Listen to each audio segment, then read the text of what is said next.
Welcome, everyone, to this week's episode of Average Jocks Hockey Podcast. This week, we welcome Jim Lang. Jim is a Canadian sportscaster, journalist, and the co-author of Hockey Memoirs with Ty Domi, Max Domi, Wendell Clark, and Brian Berard. He also wrote a few books with Bob McKenzie called Everyday Hockey Heroes.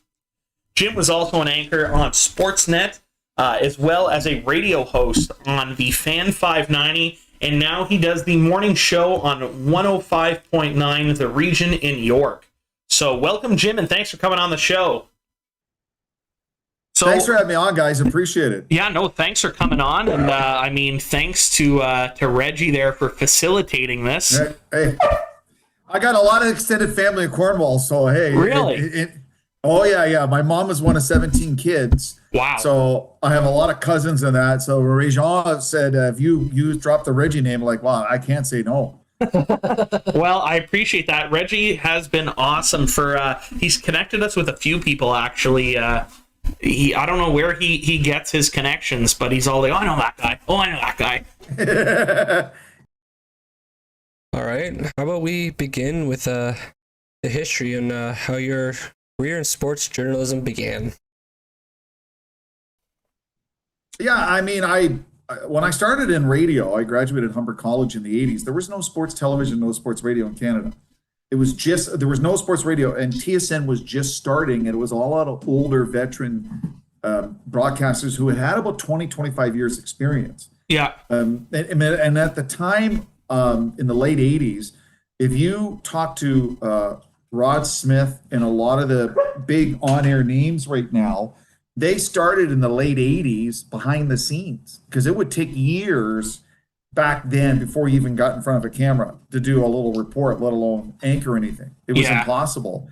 So I was in music radio, and then at one time I was at Chom FM Montreal into the mid-90s, and then I got an opportunity to go to the Fan, because obviously sports is my love, but now I had a chance to go work at the Fan 590. This would have been in February of 95. And what happened was there was, at the time, there was a regular beat reporter for the Maple Leafs who traveled with the Leafs. And this is back when radio spent a lot of money in the budget. But he also had a family, had kids. So what would happen is I would produce the morning show, and they'd say, can someone go down to Maple Leaf Gardens to Leaf practice? We need sound. Whether it was training camp or practice, I'm like, well, I'll go. I was single. I could hop on the subway, go down to the old gardens. And back then, this would have been about September of 95, training camp. Pat Burns was still coach. And you had reporters who were there from the 50s who had covered Punch Imlach and Dave Keon. So when you were in the scrum, you didn't say a word. They had the first question. They're like, I'm very serious. And when you saw that the veteran reporters had the questions, they asked their questions, then you would kind of give a nod, and then you would ask your question. And I remember about the third or fourth time I was down there at camp, and I had asked Pat Burns a question. It was my turn. He goes, that's a good question. And he said that's a good question, and so it's anything like that, sports reporting, it's like repetition. So it's like practicing your shot, practicing pass, practicing anything. You got to do over and over again. So it's like muscle memory. And so what happened was I would produce, but then I would report at the same time. And I didn't care about extra time or extra hours. I just I had always wanted to do this, and I didn't have an avenue to do it until then. So I'll do it. I didn't have a wife, I didn't have kids. I had a dingy little apartment. Bang, let's go.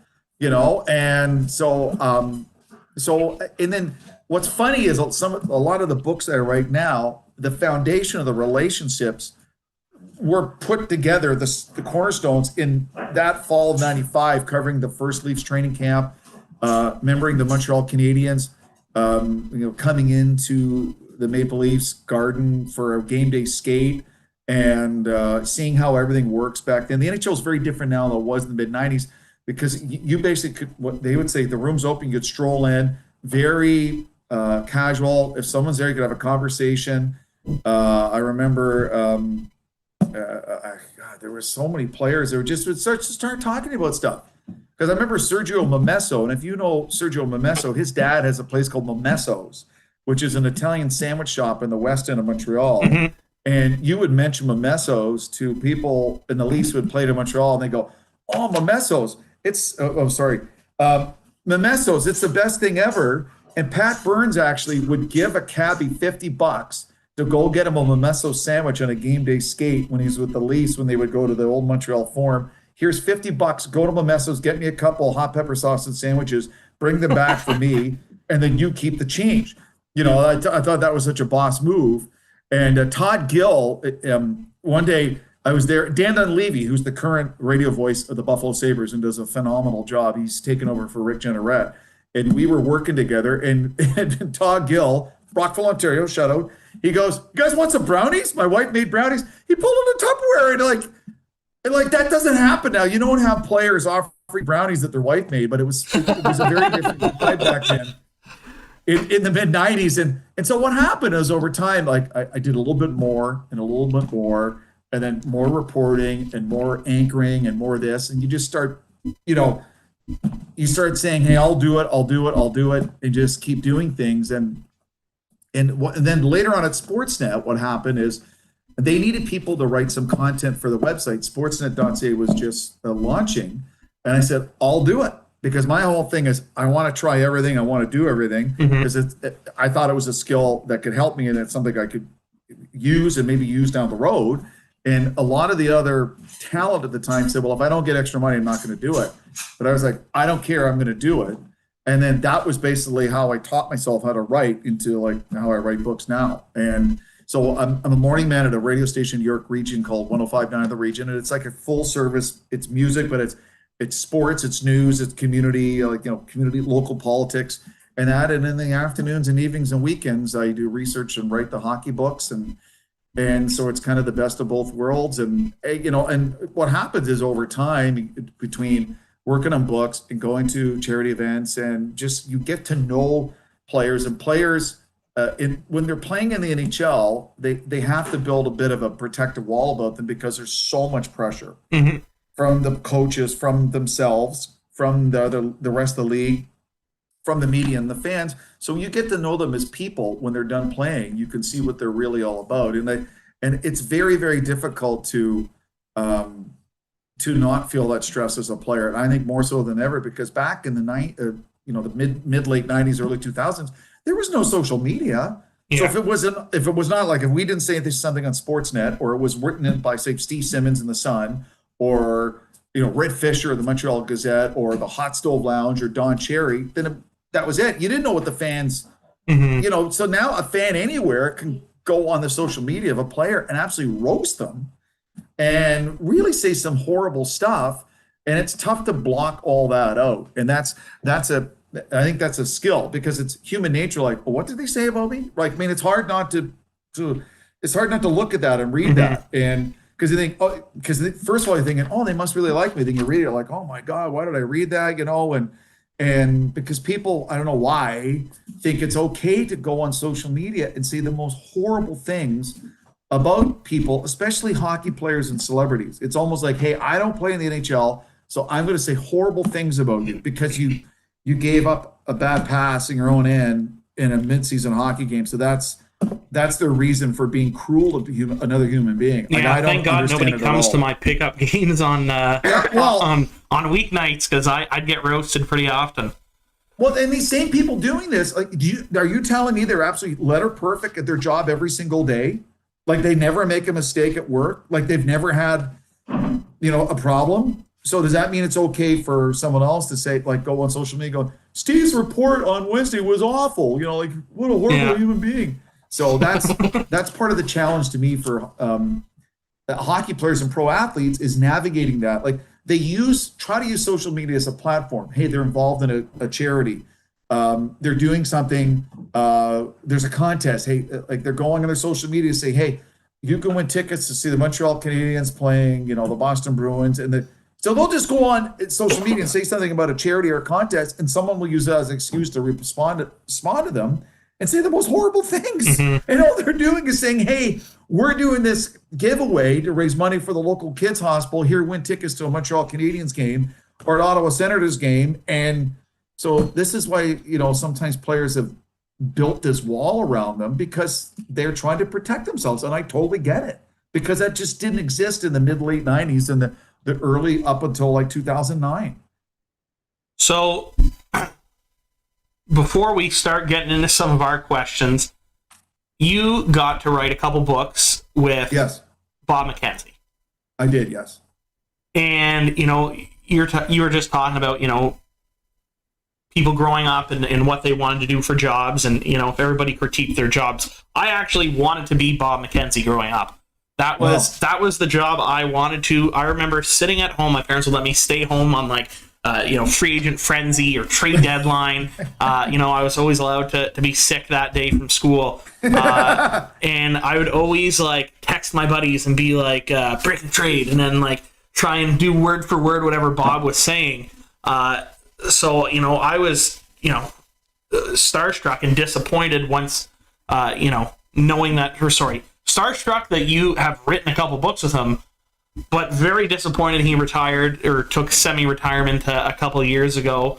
I've tried a few of his beverages, his Bobby Margaritas line since his retirement. Yeah. But I really miss seeing him. Do you still stay in contact with him? I do. He actually just sent me a note the other day, oddly enough. And he, first of all, Bob McKenzie he's a real person. He's an absolutely wonderful guy. Just a good dude, good family guy, great to work with. But the reason he's Bob McKenzie, and I've witnessed it firsthand, is how hard he works. So he's got 2 iPhones, one for his family and one is strictly work. And it's every coach and scout and GM and player and insider that you can think of, and he's working it and working it. And even though Bob says he is semi-retired, I know Bob well enough that when it comes to the World Juniors and trade deadline and draft day and free agent frenzy, he didn't just show up and put a suit on and be Bob McKenzie. Bob, it puts the work in. And that's the biggest thing I learned from him is as hard as you think you're working, you're not working as hard as Bob McKenzie. Well, that is a good motto for me to have as one of my heroes. It's kind of weird because everybody's I'm going to be in the NHL someday as a kid, and I'm like, I'm not going to make it. I want to be that guy. I want to be Bob friggin' McKenzie. Look at you could pick a lot worse people than Bob McKenzie, and I just think Bob the person is first class. And I consider it a career highlight that I was able to write 2 books with him and get to spend time with him and stuff like that, because just personally and getting to know him and but professionally learning from him. And sometimes we'd have conversations and they're very short and sweet and to the point because he's a busy guy. Mm-hmm. He would just say blah blah blah, and he would just send me on my way, let me do my thing, and then because he always had so many things he was juggling, even in quote unquote semi-retirement, he's still quite busy. So Bob is, I mean he set the standard for the insider. He is, I don't even know of a comparable. I know they have some insiders in baseball, and there's Adam Schefter in the NFL, but and there's a few in basketball. But to me, when it comes to insider in hockey, Bob's been at the top of his game. Sorry, it's my dog wanting me to play with him.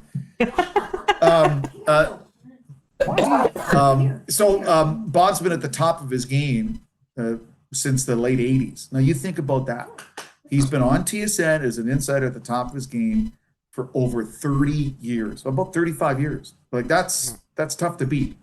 And he every time something would come along or a trend or whatever, Bob was always working to give the best information possible. And he has an absolute gift of giving you the information without sort of revealing sources, or it's one thing to gather all the information to the volume that Bob does, but his gift is to give you the information to the viewer that you have some knowledge. I didn't know that, without burning sources, if you know what I mean. Mm-hmm. So he's protected the integrity of who he is and the trust of who he is, and that's why he gets the information that he does. Yeah, and I think that speaks volumes, because there's so many guys now that consider themselves insiders, and they'll break news or they'll send out a tweet or whatever, and you kind of yeah.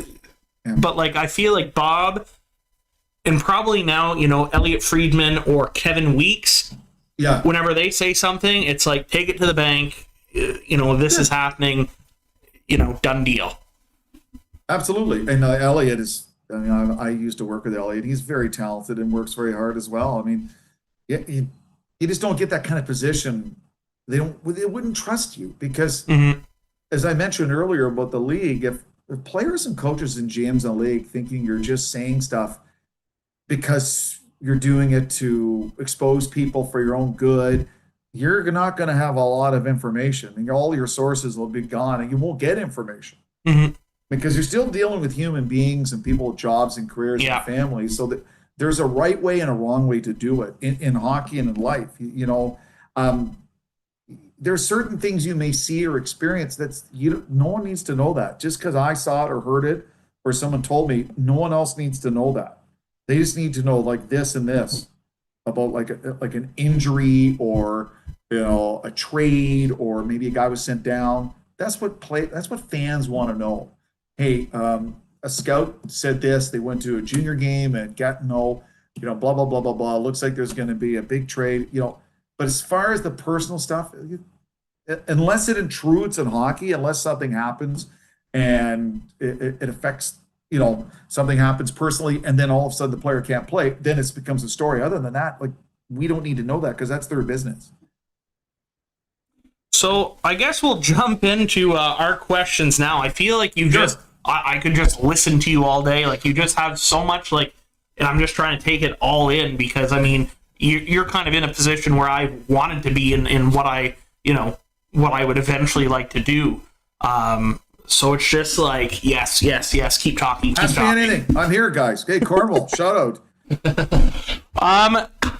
So let's jump right into some of our questions. We're going to start with, we'll start with the Habs and we'll work our way around. We have a lot of goaltending questions. So we'll start in Montreal. Jake Allen. I mean, it looks like they just re-signed him. He's going to be their guy for the next few years. Yeah. For those of you that are listening on like Apple Podcast or Spotify, that was a thumbs down from Jim. Samuel Montembeault, signed an extension as well. And they were saying the other day, I forget, I think it was like Bally Sports I was watching them play on. So it was the American feed, but they're all like, Samuel Montembeault could have been a star in Florida if they didn't sign Bobrovsky. And I was kind of like, I don't know about that one. And then they drafted Spencer Knight, so then he was the odd man out, but, he could really become something in Montreal. But then they re-signed Jake Allen, so clearly they're not that confident in Samuel Montembeault. Jake Allen hasn't even come close to the numbers he's had in Montreal, given he's only had 2 seasons as a starter, that he did as a starter in St. Louis. I just don't know. I feel like Montreal has so much hope at every other position. They seem to have such deep defense in prospects and in players they have right now. And then same thing, they have a wealth of young offense coming up. But then it seems to kind of dry up in nets. And even Caden Primo, hasn't really panned out yet. Looks great in the AHL. As soon as he comes up, it's like floodgates are open. Well, there's 2 things in play here. One, Jake Allen doesn't have Alex Pietrangelo playing 25 lockdown minutes in front of him every night. It's fair. And Pietrangelo's a point-a-game defenseman this year with Vegas. And he's playing 25 lockdown minutes every night. Mm-hmm. You throw him out there, you're guaranteed 25 stellar minutes from your lead defenseman. Jake Allen doesn't have that in Montreal. And how can you look at goaltending in Montreal and not think Carey Price? Carey Price set an exceptional standard. Mm-hmm. He willed that team to the Cup final, willed them in 2020 when they had no right being there before they lost to Tampa. That was Carey Price. So if you're a Montreal Canadiens fan or you're the media and you're looking at Jake Allen, you're like, nah, he's okay. He's not Carey Price. Right? I mean, my thoughts exactly. Okay.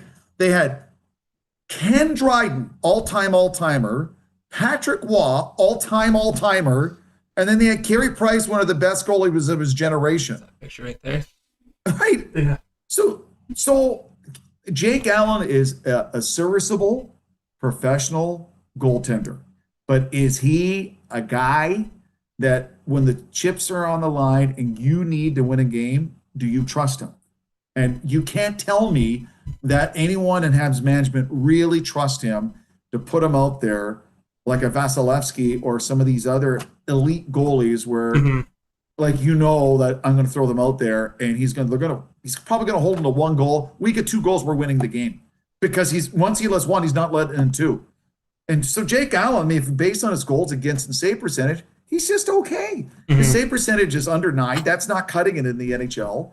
And unfortunately, he's always going to be measured by the Carey Price measuring stick. So, I mean, he's a placeholder. Let's be honest. The Montreal Canadiens are a work in progress. I mean, Cole Caulfield is an unbelievable talent. And I just think he's going to be so good. I love Suzuki. And, you look at some of the pieces you mentioned, like, man, Montreal, man, there's so much to love about them. But I don't think Jake Allen's going to be one when they get to the playoffs is going to run the table and bring him back to the Cup final. It's probably going to be another goalie. Yeah, and you know what? It makes me nervous just because, like, we have so much talent that's coming up. And, they always say goaltender's the position that takes the longest to develop. And it's like the fact that we don't really have a clear-cut, I guess, idea of what's coming up.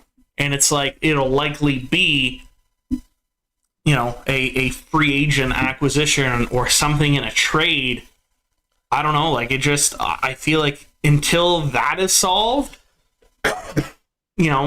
I have doubts on the direction the team is going. The Toronto Maple Leafs have doubts with Matt Murray. Like, what Matt Murray are they getting? The Matt Murray with the Pittsburgh or the Matt Murray that was, barely adequate? I mean, there are so many teams in the league with goaltending issues. If I'm a Montreal Canadiens fan, I'm not too concerned because this is not their year. They're not going on a deep playoff run this year. So let's see what a trade deadline or offseason or free agency has in store, and maybe they get their goalie, because if they get that goalie to complement what they have, as you mentioned, currently and coming up in the system, they're like, wow, Montreal Canadiens, you had that goaltending with the young talent. You got something special there. I mean, I think the goaltending is a bigger concern for other teams around the league who are a playoff team, but with their current goaltending situation, you're not confident they're going to go very far. Where Montreal, I get why they signed Jake Allen, because Jake Allen's a placeholder until they get to the point where they need to get a big gun in there to go far.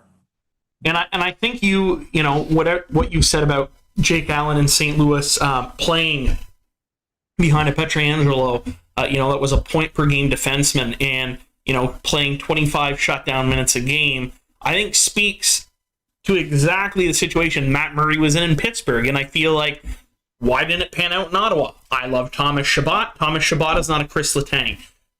I love Morgan Riley. I think he's maybe half a step behind a Chris Letang. And now he's hurt. And now he's out a few weeks. Matt Murray is probably a decent shot in practice away from being on the IR again. I just feel like, Matt Murray had the big hype, signed the contract based on the team that was playing in front of him in Pittsburgh, not necessarily, him being an all-star goaltender. And I think you see the same thing with Jari and DeSmith. Each night, that team has a chance to win whenever you have Sidney Crosby, Evgeny Malkin, Ricard Raquel, Chris Letang, Jason Zucker. Like, there's so many talented players on that team. How they stay under the cap, I have no idea. But it just, to me, it's a product of what Pittsburgh, is doing in that organization, more so than it is anything in nets, which I guess kind of contradicts what I was saying about the Habs, where, I guess you can get away sometimes with a decent goaltender if you build a strong team in front of you. Right. Well, I mean, if you have Crosby, Malkin, and Letang as your top 3, sure, you can just get by with an okay goaltender at, not top tier, but second tier goaltender. Not many teams have Malkin, Crosby, and Letang. So that's why they require exceptional goaltending. But even if you look at the last few years of teams when they win the Cup final, they get exceptional goaltending, because 4 rounds, 7-game series, the physical, emotional, mental abuse they go through, they even get to the Cup final, then win there. There are some nights your goalie has to win it for you because you just have nothing in the tank, and you're fighting for every goal. And so, like, how many times do you see deep in the postseason there's a 1-0 playoff game? It happens all the time, because that every inch of ice is contested, and sometimes your goalie's better than the other goalie, and that's the reason why you win. So let's move to another team's goaltending now. We'll stay in the East, and we'll look at Detroit, where last year they went and picked up Alex Nedeljkovic from Carolina, thinking, okay, young guy, he's going to be their number one. And then this offseason, they went and got Ville Husso, who has now taken over that number one from Nedeljkovic. I really like him. I thought St. Louis screwed up big time in getting rid of this guy. I feel like there's always two tales of Jordan Binnington each season, where he does very well and he's lights out. And then in the other half of the season, it's like, who the hell's this guy? Let's send him down. I feel like Ville Husso's a little more consistent. But so far this year, their numbers are pretty well identical. As well as the team records. So if you were, Doug Armstrong in St. Louis, would you have kept Ville Husso over Binnington? I'm not sure it was Doug's decision. I think Craig Berube had a lot to do with it. I think there's a trust factor because Craig won a Stanley Cup with Jordan Binnington as his goalie. Mm-hmm. And I mean, I don't think you can underplay that the fact that Binnington was his guy when they rode him all the way and won the Stanley Cup. And it was only just a couple of years ago. So if they have to make a decision, I'm sure Craig Berube, because of what he's done, he's not kept out of this conversation with Armstrong, and they have a joint discussion. Look, this is keep Binnington. I know what I get in him, and we want a cup with him. Mm-hmm. And unfortunately, teams can't keep everyone. But that's just because of the cap, it's not possible. And so, I mean, right now you think, well, why did they keep Binnington? Well, because Berube knows what he's got in Binnington. He won a cup with him before a couple of years ago. And right now his numbers are okay. You mentioned he's on a really solid run right now with both goals against and save percentage. St. Louis is playing well. Now, will Binnington have a cold streak? History says that, yeah, sometime this season he's going to hit a wall, and they'll probably have to give him a break for a bit. But what Berube and the Blues are hoping that come late April when the playoffs start, he's back to playing like he is right now and on a hot streak because they've done it before together. Mm-hmm. And like you were saying about kind of casualties of the cap, the Vegas Golden Knights, they got Marc-Andre Fleury, played really well, shipped him out. Robin Lehner's their guy, did really well, gets hurt out the entire season. Logan Thompson comes in, just absolutely lights out.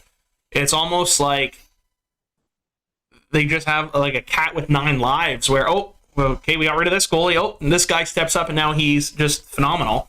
Do you think with the age and how well Logan Thompson's playing that it's pretty much like it's his crease now? If Robin Lehner were to come back, it is Logan Thompson's crease to lose. And does that make Robin Lehner expandable? Like, I believe he just signed an extension with Vegas. But, I mean, he's not going to want to be a backup. I don't think he's going to want to split time. Do they look at a trade? That's a great question. I mean, I kind of think Bruce Cassidy is just going to stick with the hot goalie. Like, he'd be crazy not to. If your goalie's playing that well and you're winning, Pietrangelo is having a Norris Trophy-type season in front of him. Jack Eichel's reborn in Vegas. With the team's rolling so well and you're winning that much, I mean, eventually you have to give Logan Thompson a rest now and then. So you throw Lehner in there when he's healthy. But for the most part, it'd be Thompson's starting job to lose. And if he's playing that well consistently, if they're winning consistently, especially out west where wins are so hard to come by, especially you're playing in the same conference as the Avalanche and teams like that. Yeah, Vegas would be crazy not to. I mean, it's fair or not, people talk about you can't lose your job to injury. That's not true. And we've seen examples of that in all sports. If the person that comes in for you is playing well and winning, the pressure to win, both from coach, GM, and organization, and the more you win, the more money you make, you're not going to mess with that because of some sense of loyalty because he had the job before. But, I mean, if Thompson all of a sudden hits a wall and Leonard's healthy, Leonard goes in and starts winning, well, then it'd be Leonard's job again. But for right now, why would you ever mess with Logan Thompson? His numbers are phenomenal. Yeah. And Vegas are playing lights out. And Eichel and Pietrangelo are just having great years. So for Bruce Cassidy's like, why mess with a good thing? Everything's just keep it rolling out there. Keep it going. And I mean, they're faced with a problem that I feel most teams would love to have, where it's just like, no matter who they throw in net, seems to put up solid numbers. Like, I think Justin has some of Logan Thompson's numbers here, and I was amazed when he read them to me. Like, I knew he was doing well. He was doing well, but I didn't realize he was doing this well. Yeah. Go ahead. What are the numbers? I just don't remember off the top of my head. So this season alone, he's 10-3. His goals against average is 2.4. Save percentage is 920. See, that's it. His save percentage is 920. But you had mentioned earlier about Jake Allen and Pietrangelo. Do you think Thompson's a bit of a product of that? Oh, absolutely. But Pietrangelo's having maybe his best year ever. And he's got, I've always thought Bruce Cassidy was a good coach. And I mean, the team in front of him is really good. It's a perfect scenario for Thompson. He's getting the reps. He's getting the confidence. He obviously probably has confidence. I don't think, how could it be higher than it is right now with the numbers he's putting up? And he's winning seemingly every time he goes in there. And the team in front of him is so good. And then when the team in front of you is that good and you let a goal in, it's not the end of the world. Because you know what? They're probably going to get a couple more goals and I'm fine. I mean, human nature is if your team in front of you is shaky and you're doing everything to stop every puck because you want to keep your team in the game and you give up a goal, and you're like, oh God, I don't know if we're going to win now because I just let in a goal. But I don't think that's an issue in Vegas. They don't have trouble scoring goal, creating offense. Justin, do you want to talk a bit about the Zegras offside goal from a few weeks ago? This is not my forte. I feel like even the other night there was a replay in the Montreal game, and they were challenging for offside. I'm like, what the hell? Like, it was like millimeters is what they came down to, and it was like 30 seconds before the goal actually happened, so it didn't really affect the goal, but they still called it back on millimeters and lots of review. What do you think? I think what you said about the 30 seconds is bang on. It's so, I'm glad you said that. It's millimeters and it's 30 seconds before the play. So if it happens and he takes a shot and scores right away, that's different. But the play went on 30 seconds. An NHL shift is 45 seconds. So basically a whole shift went by, and then Zegras put that phenomenal highlight reel goal that's on everyone's video, but then gets waved off. And now the NHL's not doing itself any favors. You know, the NHL is still fighting, especially in America, the NFL and the NBA, to get out there and make stars. Here's a kid that should be a star. A young, phenomenal athlete with magic hands scoring a goal like that. But it kind of kills the highlight if you're watching ESPN or Fox Sports in the States and going, yeah, the goal's waved off because he was offside by about that much 30 seconds earlier. Now, if you're a casual sports fan, like, what? Yeah. But I mean, if you're offside, take a shot, score, and like, whoa, no, you were offside. And you're the guy who took the shot, like, oh, I was offside. But when the play goes on 30 seconds, I think that kind of wipes out your, like, there has to be a time like, okay, you can't review that because the play went on 30 seconds. You're telling me your team couldn't clear the puck out of your own end in 30 seconds when a shift is 45 in the NHL? Yeah. Like, that's a whole shift. And it was yeah, I agree. Like, it was millimeters. It's not like it was a blatant offside. It was so close. Close. Yeah, that's where the NHL sometimes gets their own way. Sometimes that's not smart. No, and kind of like what you said about, it being a highlight reel goal, like, like you said, it kind of makes it a joke where it's like, yeah, look how great this was, but it didn't count. It's like if somebody scored a highlight goal in practice, and it's like, social media is blowing up, and like it's like a top trending thing. Zegras goal, and then you see in the little caption, Zegras goal, a Michigan goal waved off offside. You're like, oh, that's disappointing. Yeah. But I mean, the video of it is phenomenal. You're like, oh my God, his puck control and like the NHL needs more of that, not less of it. Yeah, he reminds me of almost like a modern day Pavel Datsyuk. Yeah. Oh.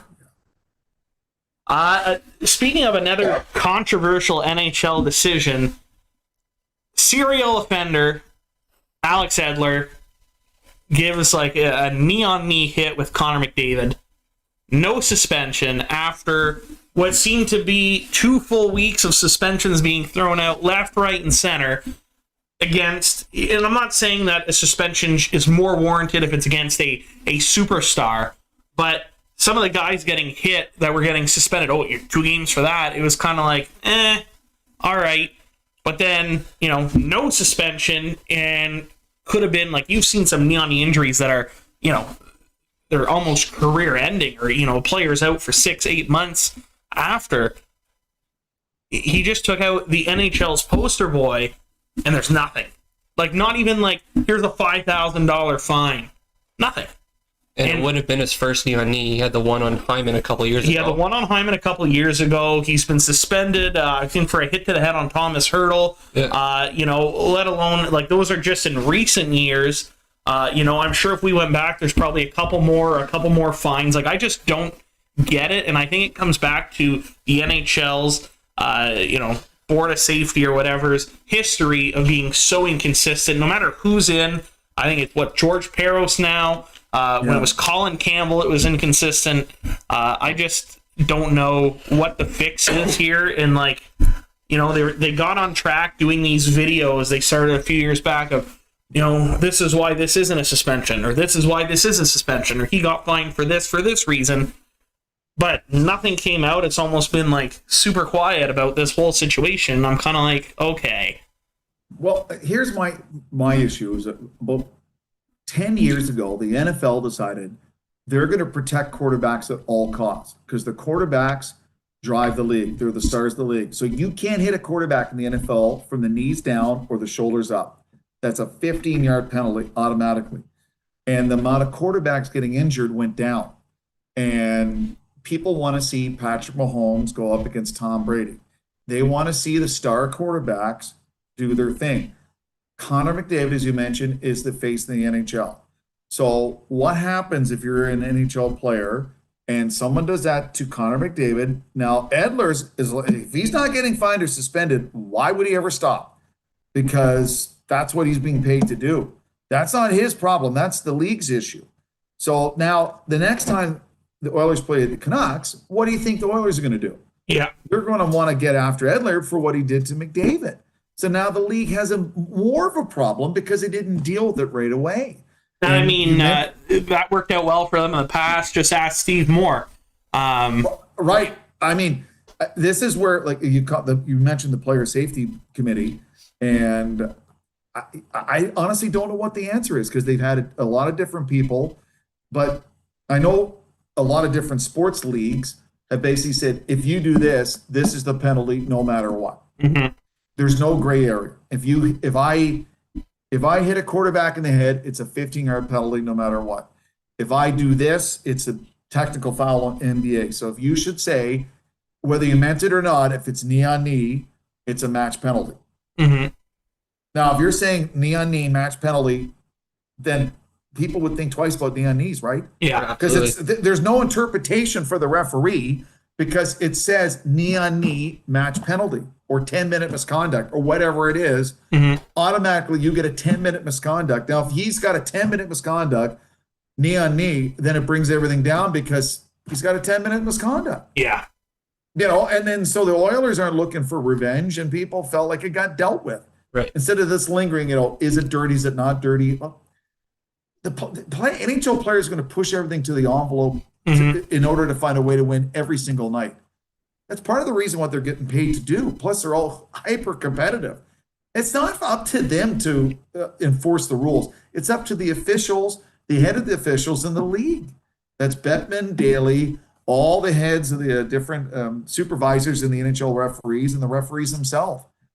And so whether it's regular season or postseason, when they have the next CBA, they say, look, if you do this and I hit you like that, that's an automatic 10-minute misconduct, no matter if it's game 6 of the Stanley Cup final or it's game 40 of the regular season, then let's just see how it changes. Because I mean, that's part of the problem, I think, for a lot of NHL fans is the loose interpretation of the rule book, depending on the official, depending on what game it is, depending on what playoff game it is, it drives a lot of hockey fans crazy because hockey fans watch other sports, and in other sports, whether it's the Super Bowl or Game 3 of the regular season, a blow to the head of the quarterback is still a 15-yard penalty. Yeah. Because and I think even, says. You mentioned the different stuff, depending on the game, depending on the official, depending on, even the time in the game. But, like, I've never seen a player get more fines and leeway than Brad Marchand. Like, and again, I'm just, pointing him out, and I'm sure there's others, but, butt end of the stick. Okay, Marchand, 2,500. Yeah, that's really hurting his pocketbook. I'm sure he's really going to think twice about that 2,500. But, if it was Aaron Asham or Donald Brashear, Ryan Reeves doing it, are we having the same conversation at $2,500? No, because that's part of the problem with the NHL sometimes when they hand out discipline and punishment is they go, he's a fifth, sixth defenseman, he's a fourth line player, so that means he must get punished more than a star player. Mm-hmm. Whether you like Brad Marchand or not, he's a star player for the Bruins. Yes. I mean, no matter what you think of his tactics, his offensive production and his star ability is not, to me, in question at all. I mean, he's a phenomenal hockey player. Mm-hmm. But if he's doing things and not really getting punished, why would Brad stop? Yeah. Because he gets under people's skin and gives them an advantage and helps the Bruins win. Why would he ever stop that? Mm-hmm. Yeah. Because he's being paid to score goals and help the Bruins win games. That's his job. Speaking of star players and different,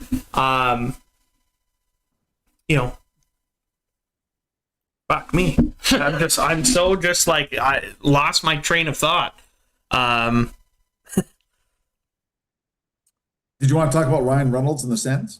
Yeah, I'd love to. I would love to talk about Ryan Reynolds in the Sens. So I guess, as I mentioned, I don't know if you've seen our episode. Was it last week with Noodles? We talked a little bit about this. I think so. Or you know what? No, it was in our lightning round. It was just you and I, but it was the Noodles episode.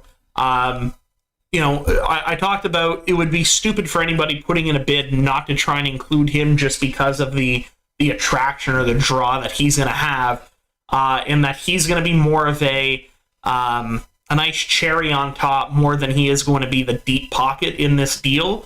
And I'm surprised already that two guys, I believe it's the owner of the Hamilton Bulldogs, Michael Andlauer. Yes, and I forget the other owner in the OHL have kind of teamed up to make a joint bid, and they have both previously have tried to purchase the Senators from Eugene in the past.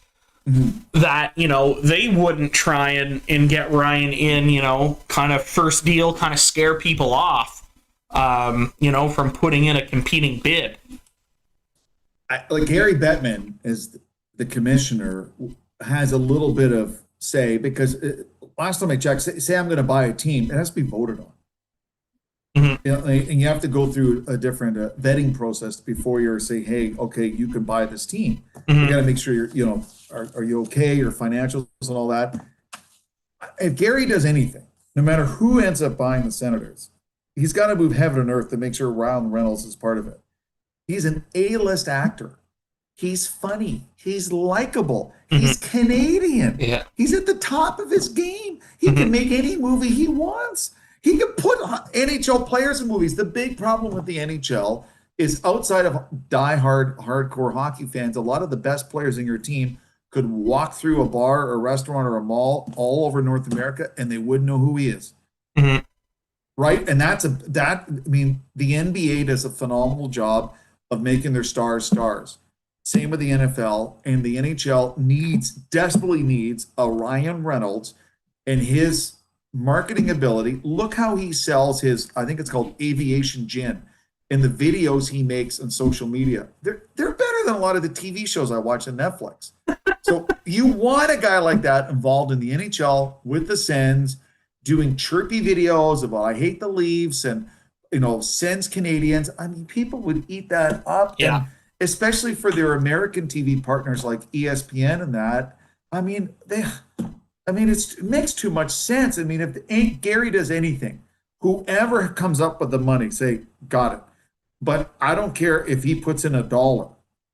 Make sure Ryan Reynolds has a role with this team as a quote unquote part owner, because I mean, a lot of these rich people, individuals, I mean, they're not there for their marketing and sales ability, right? Because that's not how they got to be billionaires. But Ryan does it every day for a living. Yeah. That's who he is. So why not use him to the NHL's benefit? So to me, I mean, I don't care who comes up with the money, but Ryan Reynolds has got to be part of it. He has to be. We'll stick with the Sens. I'm not a Sens fan, and I feel like I might get some flack from Sens fans for this. And this is another topic Justin and I touched after Noodles left last week. Chris Neil getting his jersey retired. I understand why they're doing it, but I feel like they're kind of grasping at straws of, you know, we're trying to you know, you'll go to Canadian Tire Center, you're going to see banners in the rafters, you know, competed in the 2021-2022 season. You're going to see, you know, they're doing this, what was it, Ring of Honor or something like that, and they're inducting Wade Red. I don't know, like, I just feel like they're trying to force something. They're trying to force this legacy thing. And like 100% players that should have their jerseys retired: Daniel Alfredson, probably Chris Phillips.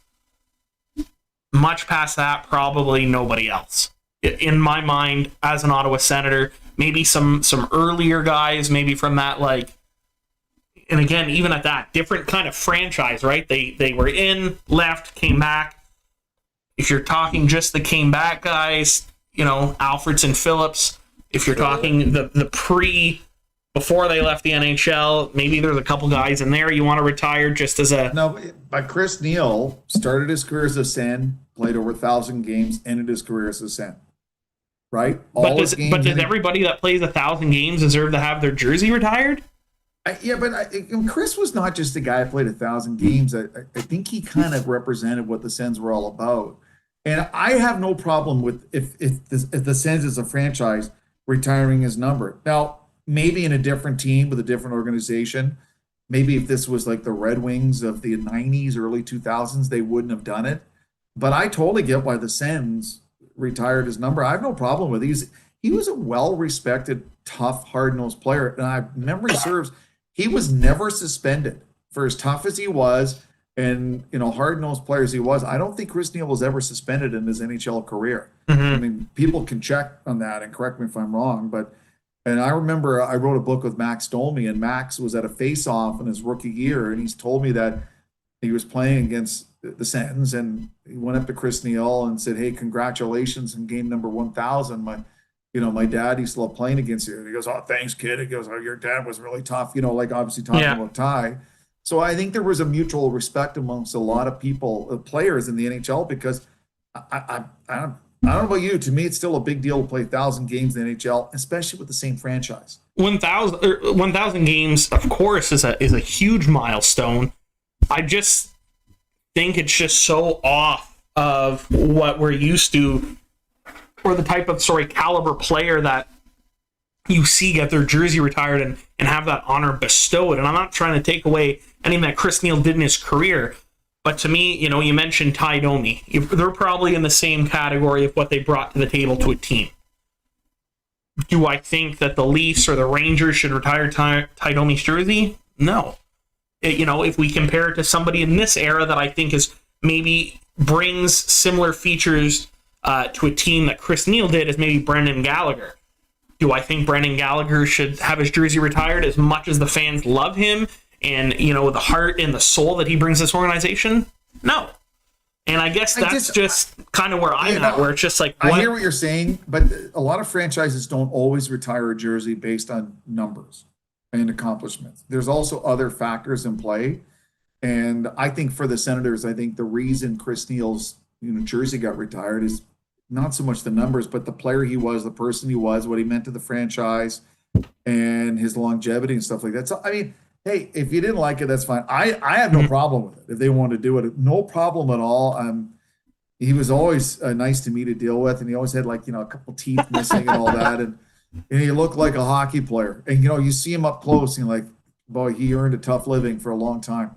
Like like the scars up here and all that, and you don't really see it on TV until you're up close in a scrum and interviewing him and talking to him. You're like, this guy's been stitched up a few times. He left parts of his body around rinks around the NHL for that team, and I think that's part of the things that maybe fans don't see that the Sens franchise saw, and that's one of the reasons they did it. Mm-hmm. And I mean, like I said, I don't have anything against him, and it's not that I dislike him. I just think it's so in left field whenever I heard that, especially some of the jersey retirements that are coming up this year. Just to see Chris Neil.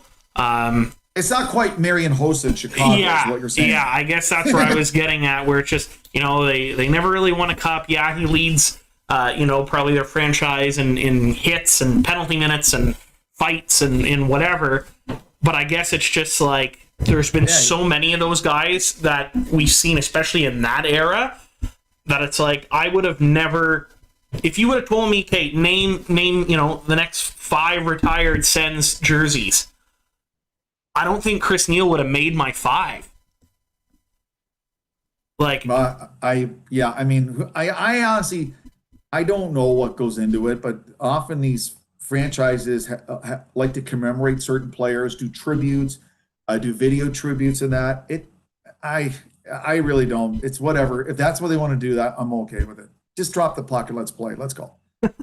Now, do you think outside the original 6 and those big market teams, do you think jersey retirements are going to change a little bit for those like smaller market teams on who they choose going from this? Well, I think it's all based on like Stanley Cups. I think Tampa, which is a non-traditional market, Steven Stamkos eventually will have his jersey retired because of his numbers and because the back-to-back Stanley Cup championships. So you look at some of the different teams that have won cups and who are their star players.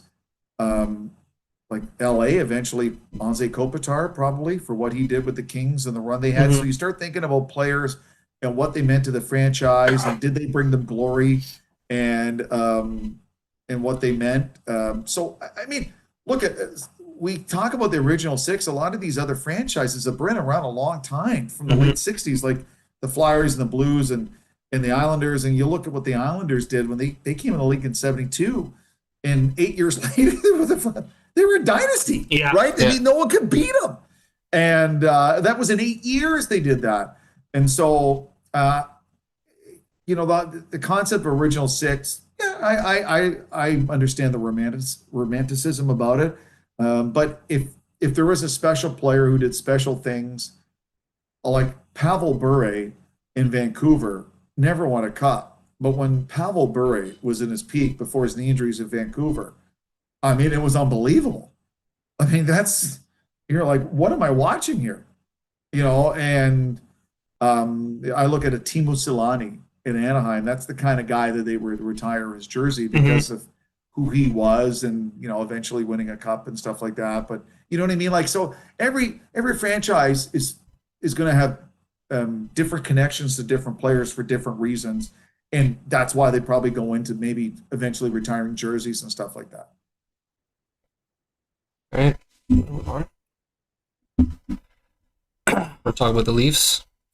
Yeah, I mean, I feel like we touched the Leafs goaltending depth earlier. But, I mean, talking about the kind of their D options now. Like, and I mean, you're probably a Leafs fan, I'm assuming, being up that way for so long. TJ Brody out, Morgan Riley out. Muzzin out. You have former Montreal Canadian All-Star Jordy Ben. They're going to say Victor Mete. Well, him too. I mean, you guys have a nice, maybe put them together, have a Montreal's former 7th and 8th pairing, eighth defenseman. That 35-year-old Jordy Ben's logging 18 minutes a night of ice time for the Leafs. They need him right now. That's and Mark scary. Giordano. Well, yeah, because unfortunately, because the Leafs are so cap heavy up front with their top four paid forwards, they have very limited cap room. And so the last thing they could afford is to have Morgan Riley go out to injury. And so he's out a minimum 10 games because he's on long-term injured reserve. So that's a kick in the teeth for Sheldon Keefe and Kyle Dubas. And I mean, I think right now they have approximately just over 7 million in cap space if you factor in the long-term injured reserve, the cap relief from there.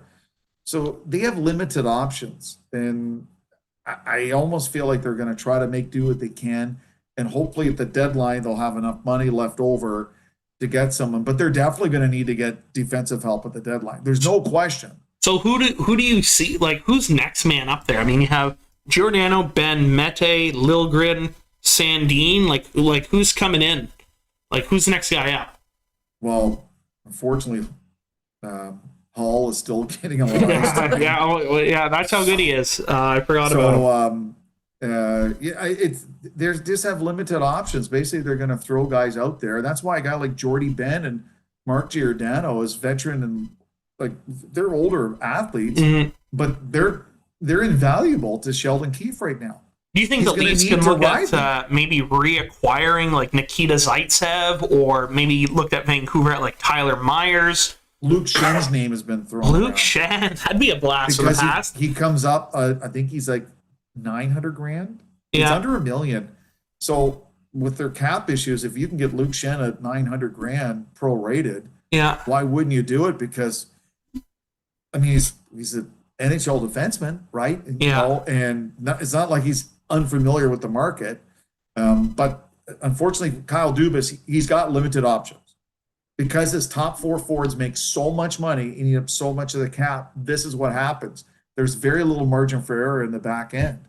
Well, and so, some of these older defensemen that they got for peanuts, in the big picture financially, they probably look down the bench and go, thank goodness they're there, because what would they do? I mean, and so that's part of the problem with the Leafs. They've basically put all their chips on the table based on Marner and Matthews and Nylander and John Tavares, the big four. Yeah. And so if they're playing lights out every night, they're probably going to win. But defensively, it's just, they're trying to hold on until some of these guys get healthy. Now, the problem with Jake Muzzin, it's a cervical spinal injury, which they can't even think about him till February at the earliest.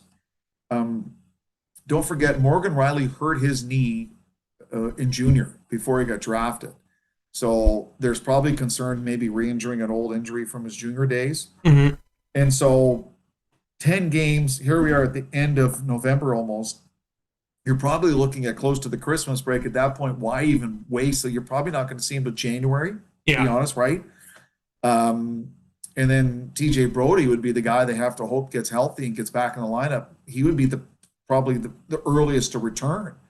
But as far as making deals and stuff, I mean, there's a possibility Kyle Dubas will do something, but I mean, he's going to be in cap hell next summer. And they'd have to pray the cap goes up a fair chunk. Now, Gary Bettman did say that they foresee the cap to go up, but whatever number the cap goes up next year, the Dubas and the Maple Leafs and their capologists and their front office have to keep their fingers crossed that it's 2 or 3 million or whatever extra. Like, it has to go up. It can't stay the same. It has to go up for them to fit a lot of these players into the cap, or they're going to be forced into a situation. They're going to have to trade someone to give themselves the cap room they need to build around the rest of the team. Because in Toronto, whatever happens in the regular season, unless they win a first round in the playoffs, it's going to be considered a disaster. I think Kyle Dubas is gone if they don't. I agree. If they don't win, and if Dubas is gone, Sheldon Keefe's gone. Yeah. That's the only reason Keefe is there. So then Brendan Shanahan's starting over with coach and GM because they can't win a first round. And until they win a first round, that black cloud hanging over them about their job future will not leave. It will not. You know what? I mean, I don't know if you want to consider this a hostile prediction, but I think that Dubas gets fired in the offseason, as does Sheldon Keefe, and I think they right their wrong that they did to Mark Hunter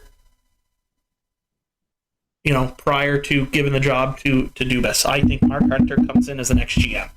There's a lot of people around the Leafs Nation that would think that's a great idea, because Mark Hunter is the reason that Mitch Marner is a Maple Leaf. Yeah. He's the one that fought for him. And Mark Hunter, I think there are some people that wouldn't mind that at all. I think that would be a smart move for them. Not to say that being cap smart or analytically smart like Dubas isn't a good thing. But we see how well that worked for John Chica in Arizona. But look, Steve Eisman pays a guy to crunch numbers. Yeah. That's your assistant GM basically runs your cap. That's what. Yeah.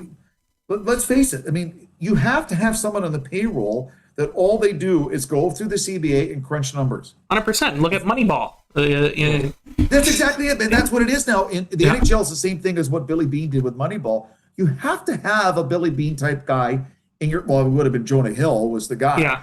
In your front office doing that every day, looking at the ramifications. Trade this, send this guy down. Long-term injured reserve. How much money do we have? Every team in the league's got a big whiteboard, and it's basically players, dollar signs, cap implications. Like you see, they have the websites you can just go up, and they have the same thing. Who comes off? Like what room do they have? And it's constantly evolving. And that's part of the problem. Is a lot of fans go, "Why don't they trade for this guy?" Well, if they don't have the room, they can't do it, right? Because the rules won't allow it. And then if you do it, and you have no room, then all of a sudden you're playing one or two players short at the end of the season because you're over the cap. So that's part of the problem of being a GM in the NHL. Is not just, I like this player, let's make a deal for him. There's so many other things that go into it. I mean, that's the capologist and working the cap is part of the genius of a GM. So if you look at what Yzerman did in Tampa before he went to Detroit, he signed his core players, Hedman, Stamkos, Vasilevsky, Kucherov, to all really reasonable deals. Mm-hmm. They're making good money. It's tax-free in Florida, but if you look at it, they're making less than some other comparable players in their positions and their level. Same thing with Boston, with Patrice Bergeron and Marchand and their top players in Boston. And that's kind of how you have to do it. Like, I also feel that's a locker room mentality. Like there's guys like you've seen it with Sid as well. Like Sid took a pay cut, right? Because he wanted Malkin to stay there. He wanted Letang to stay there. Fleury at the time to stay there.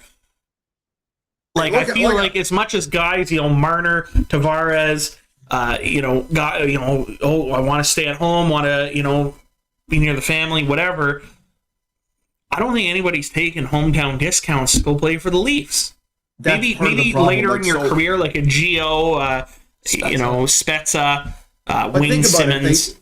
If someone's saying we're going to give you $8 million and you're demanding 10, how can you not live on 8? Now you think about it, like if you thought long term, right? I'm going to make $8 million. Like I know right now, star players in Toronto and the GTA, they've got deals with car dealerships and watches and that because they make other money in the stuff. Mm-hmm. And if I take 8, and I know I'm going to make up a lot of extra money through endorsements on the side, and we have some extra cap space, then maybe, just maybe, we have 1 or 2 extra players that put us over the top and get us out of the first round. And that mentality of a player, I know it's been talked about with Nathan McKinnon in Colorado, and it's a reality. I mean, you see it all the time in the NFL. So-and-so quarterback restructured his contract to give the team more cap space to get this other player. Yeah. It has to be done. It has to be done, but I don't think John Tavares did that. Well, part of the problem is you can ask for the money. The team doesn't have to give you the money. Mm-hmm. Right? When they didn't have to give Nylander as much money as they did. They could have played hardball with Marner and give him, say, this is what we're going to pay you. But I felt personally that the Leafs caved a bit and made sure that they all got paid. So they all got paid and all got their money and to the max of their abilities. And now they find themselves in the situation they are with a couple of injured defensemen and relying on defensemen in their late 30s to hold them over until these other guys get healthy. Mm-hmm. And that's it in a nutshell. When Tampa throws out Victor Hedman for 25 minutes a night and the Vegas Golden Knights got Pietrangelo and I mean, look what Eric Carlson's doing in San Jose. I mean, no matter how bad the Leafs would want him, they can't trade for him because they could never afford him because they don't have the cap space. Mm-hmm. But some other team around the league could make a deal with San Jose because they have the cap space and they're already really good. And if they get Eric Carlson, look out. Well, I love that you just brought up Eric Carlson because that is a perfect segue to our next kind of topic. Whenever we look at Canadian markets in the trading, and again, it's all the beat writers or the fan pages that you see on Facebook or Instagram or Twitter, whatever, and they're talking about Eric Carlson being traded. I think there was another one yesterday. I seen Nikita Zaitsev, refusing a trade to another Canadian market, and Eric Carlson was rumored to have. There was a deal in place with San Jose and a Canadian team, and he nixed that one. You brought up earlier the kind of the tax-free in Tampa, and I know a lot of the states have lower taxes than, let's say, the province of Ontario or Quebec. Mm-hmm. I just feel like there needs to be some kind of middle ground to make it that all 32 teams have that same appeal. And I have a fix in my head, which I'll tell you, but I want to hear what you think. Now, I see Eric Carlson's married with a kid. So he's not just a hockey player, he's a family man. And there's a family aspect to it. So you have to ask yourself as a player, especially with a family, where will my family be happiest? And I don't think it has anything to do with, it gets to a point where I know sometimes we're like, oh, well, he doesn't want to pay taxes in Quebec and play for the Canadians. Maybe he wants to play for the Canadians, but maybe his wife and family are really happy in San Jose. And that's part of it. I mean, I live about 30 minutes north of Toronto, and we've been here almost 20 years. I don't want to go. We're happy here, and Detroit is not the nicest city in North America, but there are people that like living there, even though they're part of the Red Wings, and maybe they don't want to go.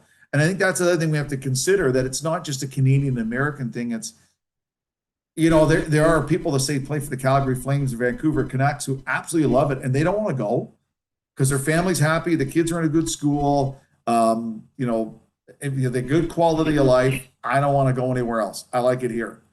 I think it goes both ways. And it's an easy story for a lot of writers to say, Joel, is, well, I mean, Eric Carlson doesn't want to go to Canada because of the taxes and stuff like that. I know for a fact that California has got steep taxes. California taxes are some of the, I think New York State's number one, California's number two.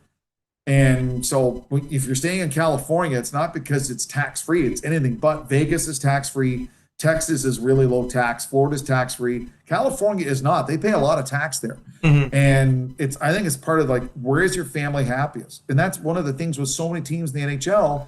If you get to a city and your kid's in a school and your wife's got a nice house and a group of friends and you have a good quality of life and you're happy, and that's part of the reason you're saying no, not because you don't want to play in Toronto or Montreal or whatever, but maybe you just don't want to leave where you're at because you're happy there. That's very true. I mean, I've never seen anybody sad at a beach. So, I mean, that's... I've talked to players before, and they say you realize that when you're in a warmer climate and you're driving to the rink with your window down and you get out of the rink and it's like 10, 15, 20 degrees Celsius, like, this doesn't suck.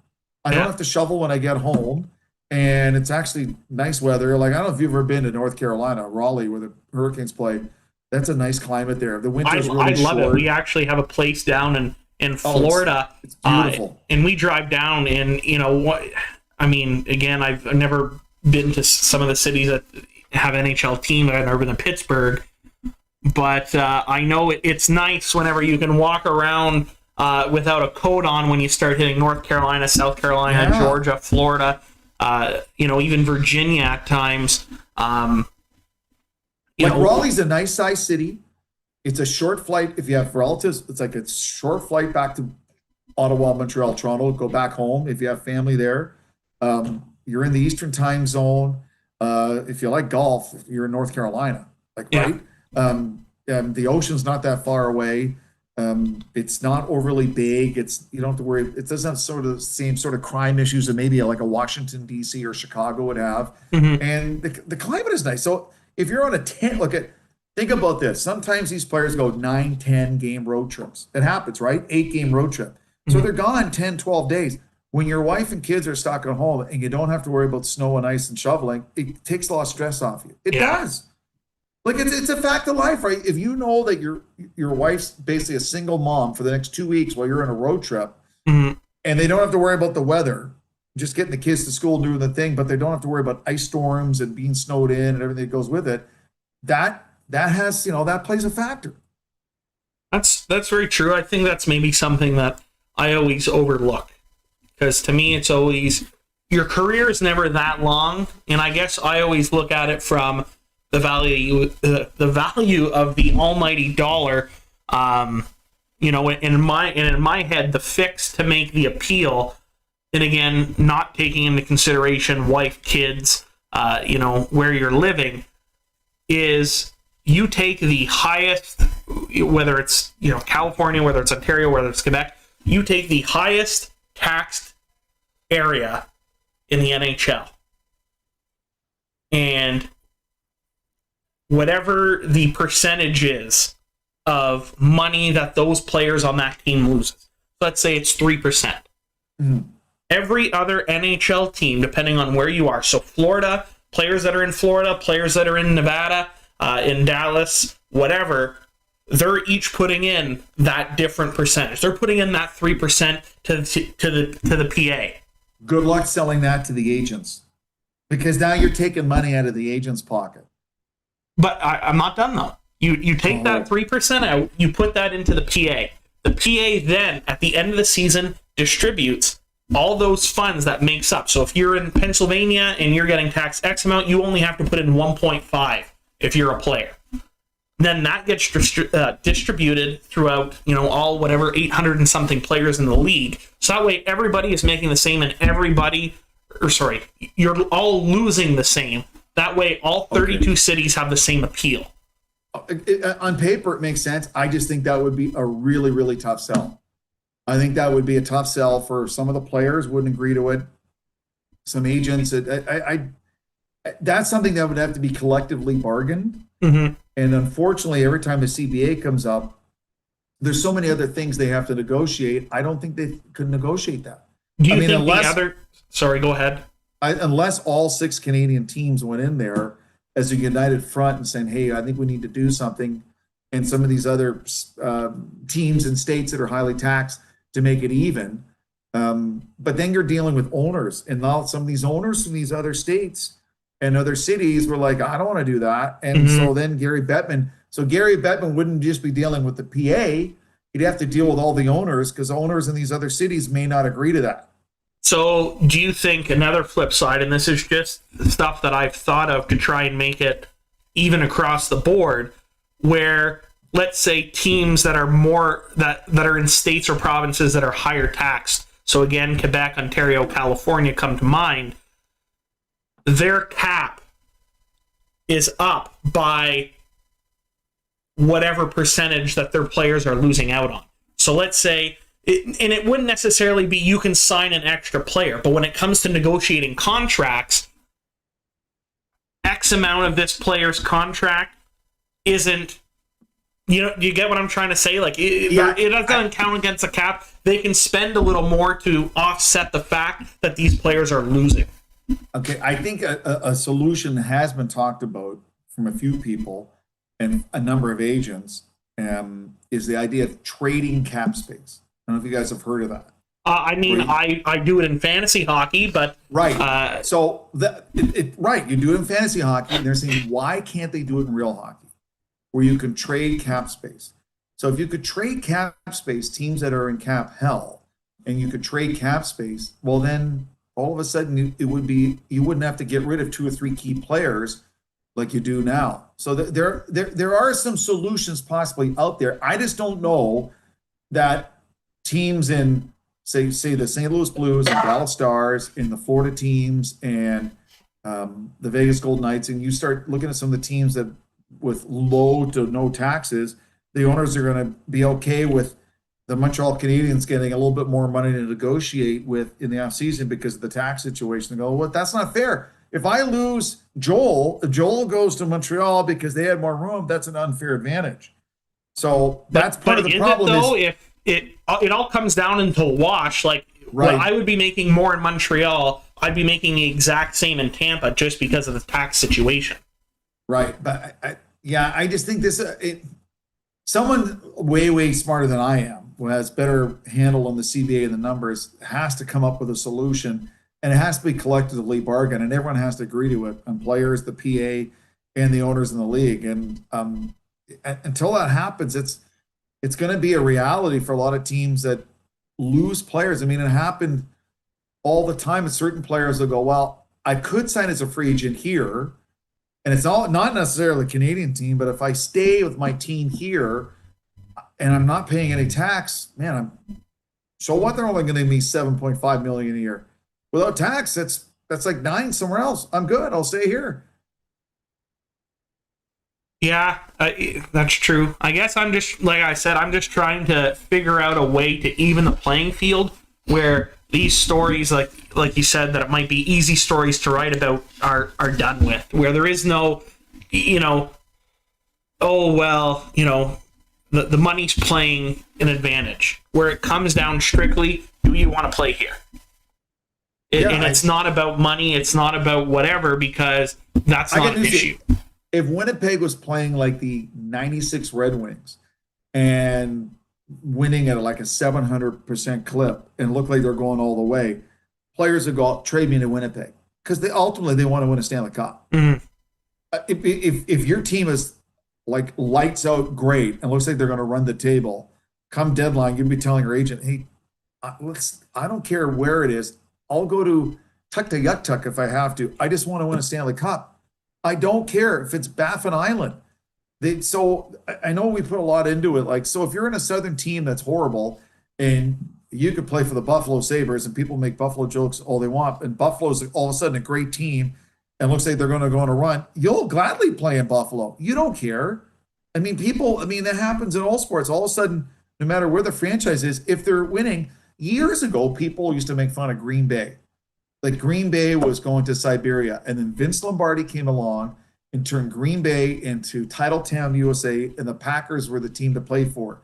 And then they were bad again, and then Mike Holmgren came back to Green Bay and made them good again, and then signed Reggie White, and then they didn't lose to go along with Brett Favre. So a lot of that is of those teams, a lot of those Canadian markets, that, hey, we didn't get this player. If they can build their team to such a point that they're so good, players, no matter where they're at in the NHL, what city they're in, will say, we're going there because I know we're going to win and we're going to have a deep playoff run, and I want to be part of a winner. Because ultimately, winning trumps everything. Because to win a Stanley Cup, get your name in that trophy, have a day with that trophy, that's more important than all of it. Well, I think that's all we have for time for today, Jim.